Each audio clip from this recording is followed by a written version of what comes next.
Dans le cœur historique de Transcona, le Tova Café accueille les habitués depuis des années. D'anciens travailleurs du CN à la retraite et des résidents de longue date comme Mike Poitras qui habite le coin depuis plus de 30 ans.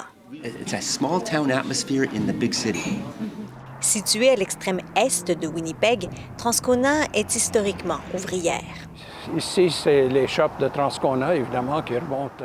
Les ateliers du CN ont longtemps employé une grande portion de la population locale.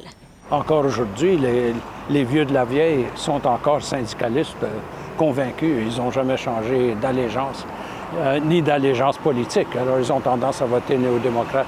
Depuis sa création en 1988, la circonscription Elmwood-Transcona a presque toujours été tenue par les néo-démocrates. Les conservateurs ont réussi à les déloger pour un seul mandat en 2015. Mike se demande si cela n'est pas sur le point de se reproduire. Depuis quelques années, le secteur de Transcona est en pleine expansion. Plus on s'éloigne du centre où on est présentement, plus il y a des nouvelles subdivisions. Ça, c'est un nouveau quartier résidentiel. Ces nouveaux quartiers attirent en général une population de professionnels plus jeunes, plus aisés et multiculturels que celles qui avaient jusqu'ici peuplé Transcona. Et sur les pelouses fraîchement installées, le bleu des conservateurs fait des percées. I'm going to be voting Conservative. I'm hoping the area does the same.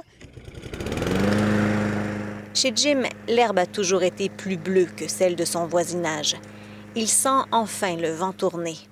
I definitely think so.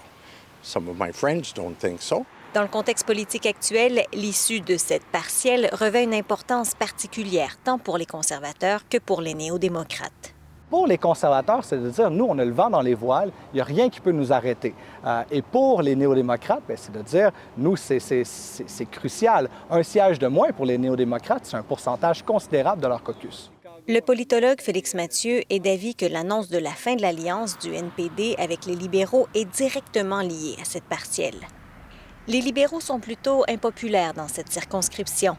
En 2021, ils ont récolté moins de 15 % des voix et ont fini en 5e position derrière le Parti vert et le Parti populaire du Canada.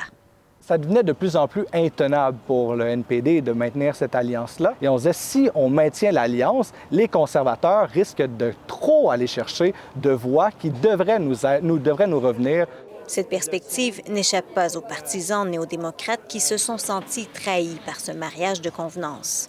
And I'm glad that they have shredded the agreement with the Liberals. I wish they had done that earlier because I think that might cost them. Dans cette course à deux, le taux de participation pourrait être déterminant. La surprise, ça va être un peu qui va parvenir à faire sortir les gens, à les faire aller voter. Et le vote du 16 septembre sera l'occasion d'envoyer un message avant des élections générales susceptibles d'être déclenchées à tout moment. Ici Anne Levasseur, Radio-Canada, Winnipeg.